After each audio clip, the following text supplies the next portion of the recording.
मेरी इंतहाए निगारिश यही है, तेरे नाम से इब्तिदा कर रहा हूँ। अल्हम्दुलिल्लाह रब्बिल आलमीन वस्सलातु वस्सलाम अला रसूलिहिल करीम। आप और मैं या पूरी कायनात, रूए ज़मीन पर बसने वाला हर इंसान, चाहे कुछ भी कह लें, कुछ भी कर लें, इस हकीकत से इनकार नहीं किया जा सकता कि कामयाबी का रास्ता वो रास्ता है जिस रास्ते को अल्लाह ने बताया है कि कामयाबी का रास्ता है, और वो सिरात मुस्तकीम वो दीन है जिसे अल्लाह ने कहा मैंने तुम्हारे लिए पसंद कर लिया। इस दीन पर चलने का तरीक़ा भी अल्लाह और उसके रसूल ने हमें बता दिया। जैसा कि हम घड़ी घड़ी में हर मर्तबा अपने आप को रिमाइंड कराते हैं ये बात कि हम जो भी बात करेंगे उसका दायरा होगा वइज़ा कुल्तुम फ़ादिलू। जब भी बात करो, अल्लाह ने कहा ये अदल के साथ बात करो। जैसे हमने अभी अर्ज़ की और शेयर किया कि हम सबकी भलाई एक ही रास्ते में है।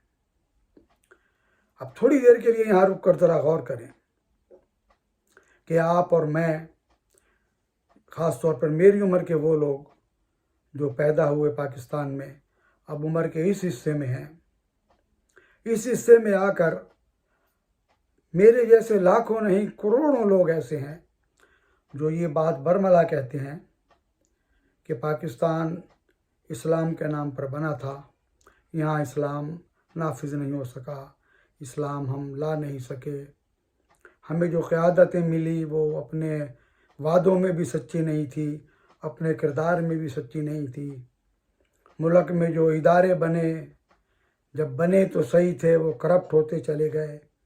आज हमारा ये इदारा भी करप्ट है, वो इदारा भी करप्ट है। बिल्कुल सही बात है। इसमें एक ही राय है, ये जो आप और मैं कह रहे हैं, इसमें दो राय नहीं हो सकती।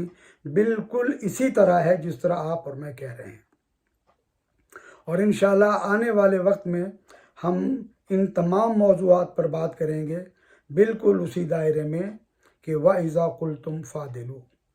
जब हम बात करें तो अदल के साथ बात करें।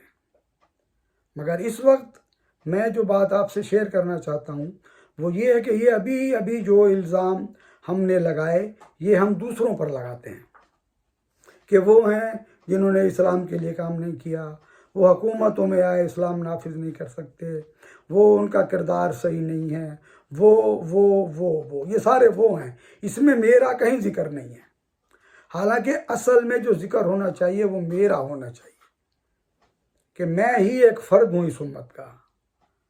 ये उम्मत मुझसे, हम सबको शामिल करके उम्मत बनती है। जब मैं दूसरों को इसका ब्लेम देता हूँ या इल्ज़ाम रखता हूँ तो घड़ी भर के लिए सोचूं मैं इस बात को कि जिस मुल्क में मैं रह रहा हूँ वो आज़ाद मुल्क है या नहीं है। आपका बिल्कुल जवाब ही होगा कि हम एक आज़ाद मुल्क के रहने वाले हैं। आप और मैं जिस तरह ज़िंदगी गुजार रहे हैं, अपनी मर्ज़ी, अपनी खुशी से, अपनी आज़ादी के मुताबिक गुजार रहे हैं या नहीं, मेरा और आपका सबका जवाब होगा कि ऐसा ही है। और उसका सबूत ये है कि आप और मैं अपने घर के फ़ैसले खुद करते हैं। हम सब, हमें जो भी काम करना है, चाहे वो रेडी चलाने वाला मज़दूर है या बहुत बड़ी इंडस्ट्री चलाने वाला है या कोई कारोबार करने वाला है, वो सब हम अपनी आज़ादी के फ़ैसलों से करते हैं। हमें अपने बच्चों के मामलात कैसे चलाने हैं ये मैं और आप अपनी आज़ादी से करते हैं। किसी की ताकत, आज तक ऐसा नहीं हुआ, गौर करें, अब आज तक ऐसा नहीं हुआ कि अज़ान की आवाज़ आई हो और आपको किसी ने मना किया हो कि आप मस्जिद में ना जाएं। अपने दिल पर हाथ रखकर खुदा को हाजिर नाजिर जानकर कहें कि किसी ने कभी रोका आपको? किसी करप्ट ने, किसी बदउनवान ने, किसी इदारे के, चाहे वो कितना ही गया गुजरा क्यों ना हो, उस पर कितने ही इल्ज़ाम क्यों ना हो, कभी रोका किसी ने आपको?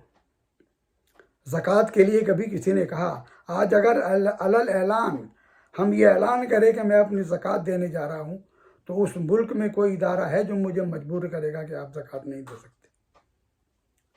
गौर करो, میں اور آپ غور کریں ذرا، دوسروں کو الزام دے دینا کتنا آسان ہے۔ یہ زبان جب چلتی ہے، بزرگ کہا کرتے تھے کہ بیٹا مارتے ہوئے انسان کا ہاتھ روکا جا سکتا ہے، مگر بولتے ہوئے کی زبان نہیں روکی جا سکتی۔ یہ میری اور آپ کی زبان ہے۔ ہم اپنے آپ کو بدلنے کے لیے تیار نہیں ہیں۔ ہم کہتے ہیں کہ ہم ایسا ہی رہیں گے، دوسرے صحیح ہو جائیں۔ کبھی میں نے سوچا کہ بدعنوانی جب میرے سامنے آتی ہے، میں اس سے بچ کر نکل جاتا ہوں یا نہیں، یا اس میں غوطہ مار لیتا ہوں خود بھی۔ کبھی میں نے سوچا کہ میں کہتا ہوں کہ ٹیکس لینے والے ادارے کے سارے کام کرنے والے بڑے بڑے افسران کرپٹ ہیں۔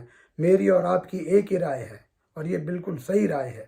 مگر کبھی میں نے سوچا کہ جو وہ افسران آ کر مجھ سے بات کرتے ہیں کہ یہ 50% میرا اور 50% آپ کا، تو کبھی میں نے انہیں انکار کیا؟ جب میں اتنی بڑی سیٹ پر رہ کر کوئی کام کر رہا ہوں، مجھے نوٹوں سے بھرے ہوئے لاکھوں روپے کی رشوت پیش کی جاتی ہے، کبھی میں نے اس کا انکار کیا؟ تو اس ملک میں پھر اسلام کہاں سے آئے گا بھائی؟ اسلام کوئی نازل نہیں ہوگا، اسلام لوگوں میں آتا ہے۔ اللہ کے رسول علیہ السلام جب دنیا میں آئے، آپ نے پیغام دیا، انسانوں ہی کو پیغام دیا تھا، انسانوں نے اپنی زندگی بدلی تھی۔ مگر ہمارا طریقہ، ہماری سوچ، ہمارا طرز عمل یہ ہے کہ سب سدھر جائیں، میں نہیں سدھروں گا۔ غور کریں اس بات پر، پھر غور ہے کہ میں بدلنا نہیں چاہتا۔ میں اگر نہیں بدلوں گا تو اس ملک میں اسلام کہاں سے آئے گا؟ میرے پاس میرے 5 فٹ کا جو بدن ہے، وہ میری سلطنت ہے، وہ میری حکومت ہے۔ اس حکومت پر میں آج تک اسلام نافذ نہیں کر سکا، تو 10 12 14 20 25 کروڑ کے ملک پر اسلام کہاں سے نافذ ہوگا بھائی؟ سب سے پہلے مجھے اور آپ کو اسلام اپنے اندر لانا ہے۔ سب سے پہلے مجھے اور آپ کو سوچنا ہے کہ ہمیں بدعنوان نہیں بننا۔ اپنی اولاد کو یہ سبق دینا ہے، بدعنوان مت بنو، کرپٹ نہیں بننا۔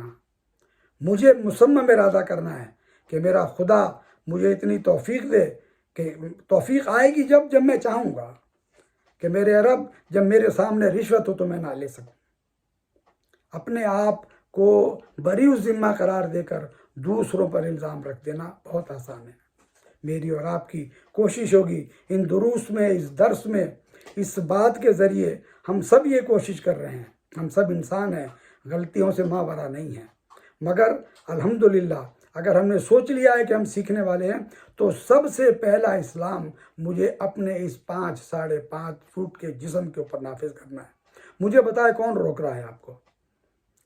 اگر اذان کی آواز آ گئی، آپ نہیں گئے مسجد میں، تو کسی نے نہیں روکا۔ میرا نفس نہیں چاہتا کہ میں اذان سن کر مسجد میں جاؤں۔ میرا نفس نہیں چاہتا کہ میرے پاس جو پیسے جمع ہیں میں اس پر زکوٰۃ دوں۔ میرا نفس نہیں چاہتا، بہت بڑی لمبی لائن ہے، نہیں چاہتے کہ اس میں کسی دوسرے کا دوش نہیں ہے۔ آپ ہی اپنی اداؤں پہ ذرا غور کریں، ہم اگر عرض کریں گے تو شکایت ہوگی۔ اللہ تعالیٰ مجھے اور آپ کو اپنے احکام پر عمل کرنے کی توفیق عطا فرمائے۔ وما علینا الا البلاغ وآخر دعوانا ان الحمد للہ رب العالمین۔